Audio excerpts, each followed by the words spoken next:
This here is a cornfield. They are harvesting the corn. They're cutting the stalks down. Corn being pulled off the stalk, shucked it and shell it, all in one operation. That is really neat, the modern stuff we have now to farm with. I was born and raised on a farm, and we had to do all our work mainly by hand. But back in the 40s, 1940, we didn't have nothing but a couple of horses, a couple of mules to supply all our power for pulling our plows and stuff. And we had to do all the pulling corn, and we picked cotton, and all by hand. And so the farmer really got it pretty well made now, because it don't take that much labor to run a big farm. See, back then you had like a 1-horse farm, a 2-horse farm, and that's all you could do was just farm a little small area, 10, 15 acres or something like that. Farmers now can farm thousands of acres because they can do so much at one time with the equipment they got to work with now.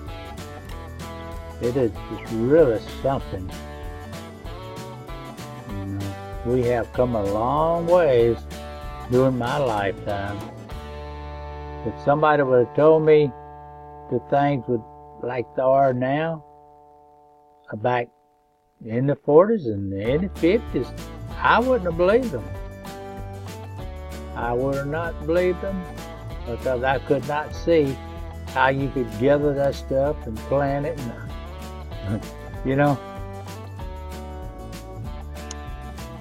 But we had so much labor involved in everything we did, because we didn't have the machinery. Machinery made the difference. And another thing back then, we didn't have electricity in the 40s until I was about 6 years old. That was like 1946. And we only had a kerosene lamp that we used in the house at night to eat by and move around in the house. You always had to have the lamp to hold it up so it would light up your path when you're going around in the house at night. And we always took the lamp and set it in the middle of the table when we eat supper at night, and that supplied enough light that we could see how to eat by, but you couldn't do anything else outside of the little area the light lit up. And it was just amazing when they run light poles across our cotton field, and the next thing they run the wires on it to the house, and it supplied the house with electricity. And I could not get over the way when you cut that switch on, how it would light up that room, because we only knew about kerosene lamps up until that time. And I just couldn't believe it, that you could see all around in the room. You could see up under the tables, under the chairs. You know, being a young'un, you kind of looked around all around, playing or whatever. I just couldn't believe that you could see with that light bulb, just click on that one light. Man, that was really something. And not only that, but Mama, she began to talk about this electric appliances that she could get to go in the kitchen. And believe it or not, the ICEBOX is what we had to put the milk in. When we milked the cow, we put the milk in the ICEBOX, and we got ice from the Iceman. He would come by 3 times a week, and we would get a piece of ice and put it in the ice box, and that would keep everything cool that Mama put in there from the kitchen. And that was really something, you know.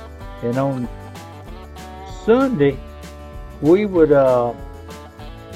somehow or another be able to get a little of that ice, use the ice pick and pick it off the block of ice, and we use that for iced tea. And that was quite a treat for us to have iced tea, and we have it on Sunday. And we'd have chicken, not all the time, but whenever Mama wanted to fool with it, she would take it out, some breadcrumbs and stuff out there, and throw it out, and all the chickens would come running, and she would reach down and grab one of the nice fat chickens or hen. We didn't ever mess with old rooster too much, so we usually didn't have many roosters, maybe 1 or 2, so they'd fight.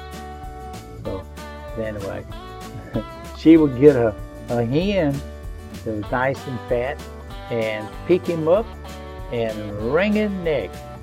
Good, sling him around 3 or 4 times by holding him by his neck and throw him down the ground, and he'd just kick until he died.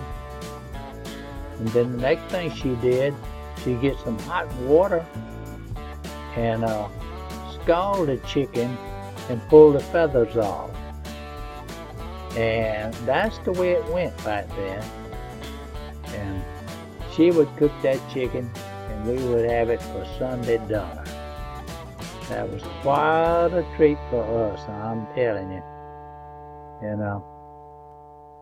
But we got the refrigerator and swapped out the ice box. And that was really neat. We're made out of our own ice. That was another fantastic thing. I couldn't get over making your own ice. Didn't even need the ice pan no more. And then the next thing that Mama was talking about was a washing machine. She's getting the things that she really wanted first, and it took years now to save up money to buy either one of them. Of course, now we did business with Sears and Roebuck back then, and you could buy something like a refrigerator, anything, and pay them like $3 or $4 a month until you paid it off. And that's the way we bought stuff, because nobody didn't have no money, very little, and you had to buy it on credit. So that's what we did with the refrigerator and the washing machine. And the next thing she done was bought an electric stove. Electric stove, it was really something. We didn't have to cut no more stove wood for the stove, because Mama had to have her stove wood just right. And that was the men folks' job in the family, to make sure you had good wood so she could didn't have no trouble keeping the fire going in the cook stove when she cooked. And that was quite a treat. But I'm gonna tell you, even as she got the electric stove, she still didn't want to cook on it all the time. She still go back and cook on that wood stove every now and then, because she knowed how to cook on it so well, and the stuff she cooked was so good. Those biscuits and chicken gravy and red-eye gravy and stricoline and stricofat and all that good stuff, and syrup too. We raised our own cane, and so we had syrup, and that was my main meal, was eating syrup and biscuits and gravy. And I didn't eat much meat. One thing I eat most of the time, if she cooked squirrels and whatever, chicken, and she'd always cook the head just for me. And I would eat the brains out of the head, and I didn't eat the rest of the chicken. I'd rather have syrup and biscuits. And well, wasn't that stuff? But that's just the way we were, and that's the way I was. grow up. Mama tried to please all us young'uns. You know, there was about 6, 7 of us in the family. 8 of us was Mom and Dad. You know. But anyway, that's the way it went. And so I just want to tell y'all that little story about that, about the lights and all of that. Because to me, it still excites me to even think about all of those times. And it was, the people was real more loving back then, because we all worked hard, and I guess when you work hard and everything, you just enjoy life really more than you do when you really don't work much. And that's what life's all about, is working and loving one another. And so we all got a bunch of love in our hearts, and all we got to do is just reach down in there, pull some of that love out, and pass it around. And everybody that receives some, do likewise. Thank y'all so much for listening to me. And I'll be talking to you again about other stuff that I'll think about and think that y'all might be interested. Have a blessed day.